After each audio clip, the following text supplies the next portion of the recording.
only time I coach third is for 3 hours a night. I'm here at noon getting ready for really my main job, which is defensive positioning with the infielders, and also just anything to do with defense when it comes to each individual. Manny's positioning, Manny's mechanics, his throwing, whatever, anything we're having trouble with, that's what I do. But I'm here pretty early looking at video of other hitters, looking at spray charts and trying to determine how we're going to pitch them and then how we're going to defend that pitching.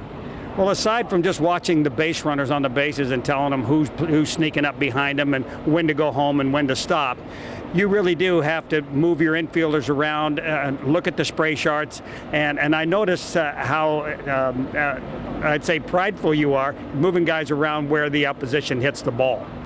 Well, yeah, I take a lot of pride in my job. One of the stats that stood out to me for us last year was the league hit 208 or 209 against us on ground balls, which out of all the other error totals, all the other things we did so good, that makes me most proud that, when teams hit ground balls against us, they were out at the league leading pace. So we were positioned well as we had players that were making plays, and Manny playing outstanding last year and so forth. But yeah, it takes a lot of pride, and I think it rubs off from each one of us. We want to be there for each of us. We don't want to let anyone down, and 99% of what I do is getting ready to defend in a game.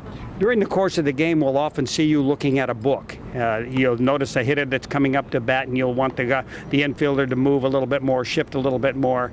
And we see you looking at that book all the time, moving guys around.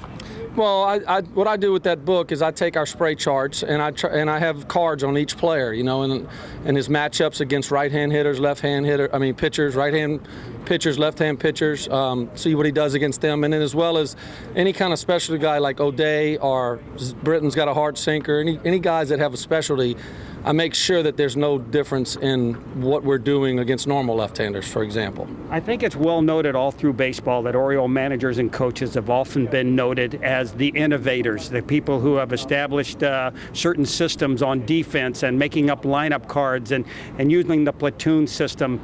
And everybody kind of looks to this organization and its coaches to pick up tips on how to do things and how to shift.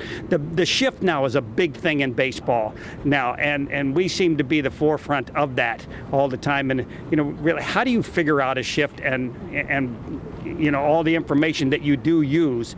How do you figure out who you're going to shift against and how drastic as they have become? Well, first of all, in the shifting, I like to call it defensive positioning. It's not shifting per se. Everybody in the industry calls it shifting. I just, if we have a guy that hits all his ground balls at third base and he never has a ground ball to the right side, until he proves that he can do that, we're going to put everybody we can put over at third base to try to cover that hole. So shifting's not the word. It's positioning to where the hitter hits balls, and we're going to pitch to that defense. We're going to try to pitch to that defense, and that doesn't mean that it doesn't fail us, obviously. But percentages in the game is just no different than guys that hit 300 on curveballs versus 700 on a fastball. You're going to throw the best pitch for percentage, and that's what we do defensively. And we use a lot of information, video, spray charts. Back in the old days, we used spray charts by pencil. So now it's all computer generated. So there's a lot more information if you're willing to take it. But it's still, with all the information, still comes a human element. You have to consider a human element and who's going to make adjustments against our adjustments.